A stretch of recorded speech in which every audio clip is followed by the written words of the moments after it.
Senhores senadores, senhoras e senhores, todos os anos os 34 tribunais de contas do Brasil examinam as contas de prefeitos, governadores e do presidente da República para organizar o parecer prévio, onde concentram-se todas as informações e análises de cada exercício sob a responsabilidade de determinado governante. Votado pelos ministros do TCU e conselheiros dos TCEs e TCMs, são esses pareceres submetidos ao julgamento final do Parlamento. Importante dizer aqui que há mais de uma década o Congresso Nacional não julga as contas do presidente da República, restando inconcluso e desatendido todo o trabalho realizado pelo Tribunal de Contas da União nessa matéria. No parecer prévio da União, em alguns Estados-membros, como São Paulo, Minas Gerais, Rio Grande do Sul e outros, em especial no município de São Paulo, que destaco pela simbologia de ser uma das maiores cidades do mundo, anota-se um crescente comprometimento das dotações orçamentárias e financeiras para atendimento de um único compromisso de despesa, que é o pagamento da dívida.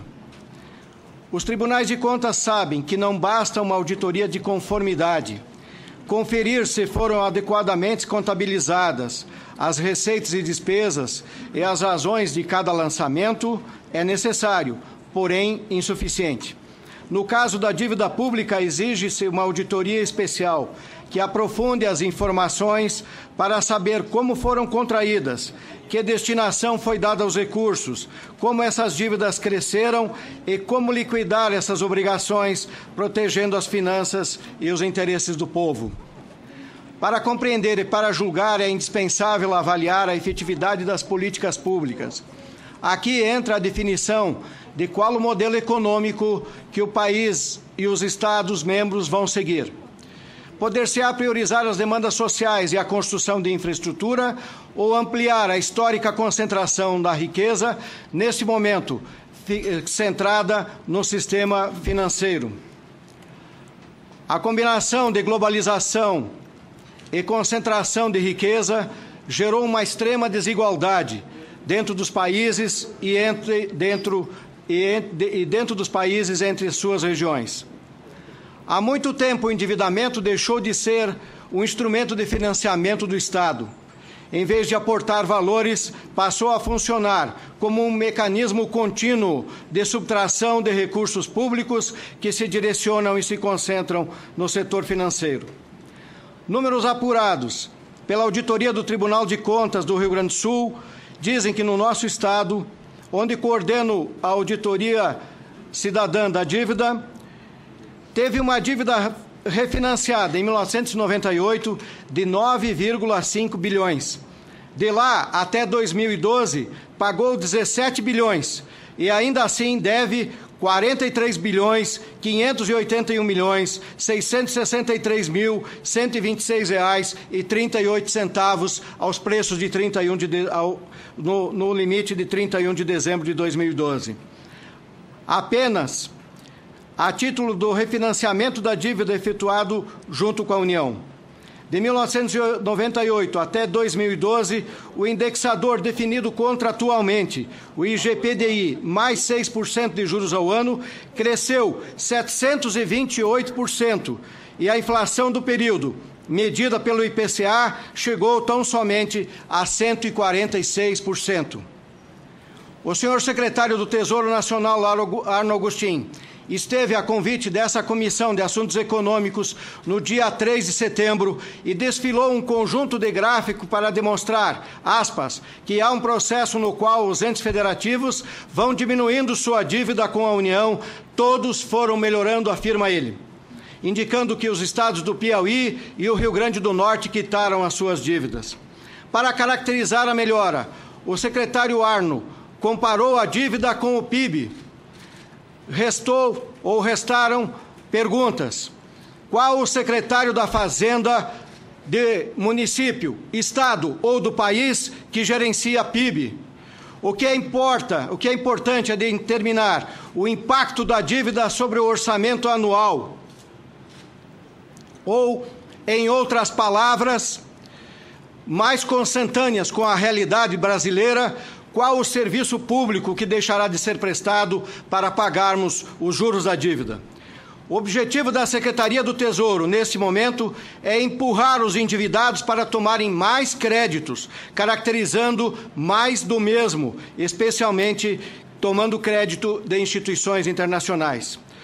Volto ao caso do Rio Grande do Sul, onde o governador Tarso Genro solicitou e obteve do parlamento local autorização para contratar 6,2 bilhões de novos empréstimos, enquanto pagou somente de juros da dívida pública, somados os exercícios de 2011 e 2012, 5,1 bilhões e pagará, estimados para 2013, mais 2,8 bilhões.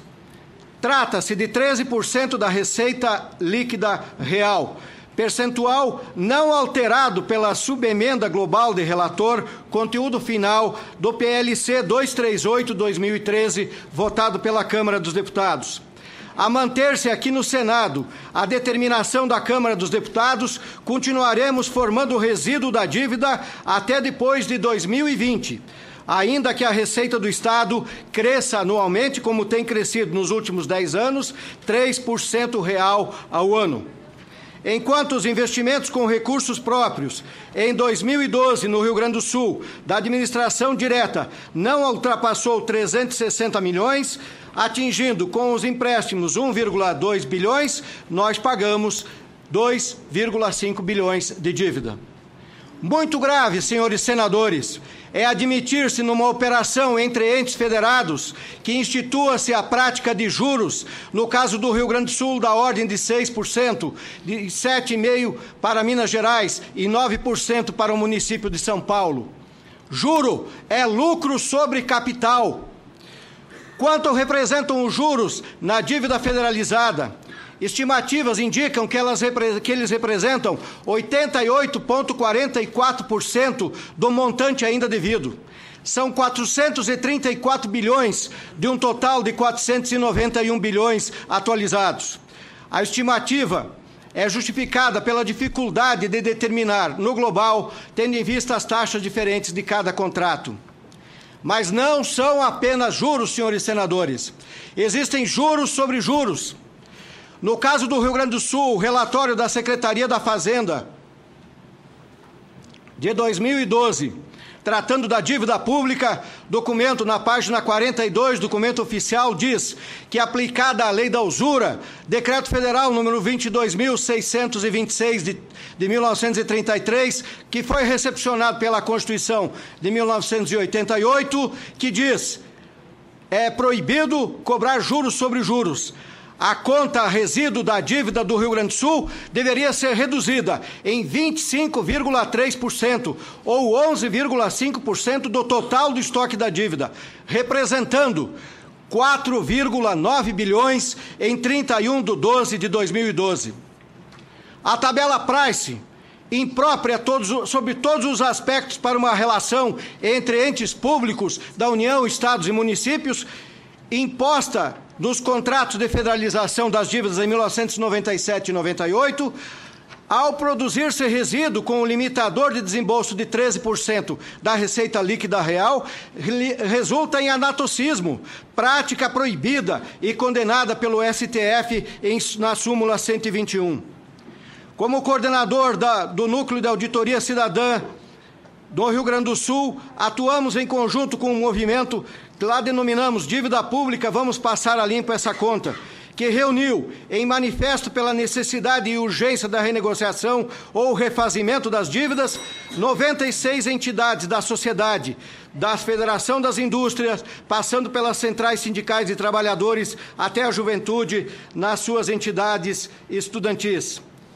O que nós esperamos, ou o que espera o povo brasileiro do Senado nesse momento? A alteração do projeto de lei que veio da Câmara para determinar: 1. A retroatividade já admitida na Câmara dos Deputados para calcular desde o início do contrato pela Selic, a retroatividade aplicando-se o IPCA desde o nascimento do contrato, porquanto este é o índice que mede a inflação. não determinaria ganho em favor dos devedores e muito menos em relação ao governo federal, como acontece hoje. 2. Expurgo de todo juro. A União não pode ter lucro financeiro sobre estados e municípios. 3. A redução do índice de desembolso para 5% a 6% da receita líquida real. Cálculos preliminares dizem que esse comprometimento de 5% a 6% resultaria na liquidação da dívida até 2027. Como os contratos têm mais 10 anos adicionais depois de 2027, perfeitamente se pagaria essa dívida.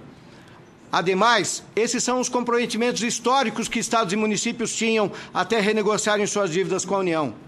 Como consequência, senador Cristóvão, deverá ocorrer a devolução de valores para aqueles estados que pagaram mais do que era devido.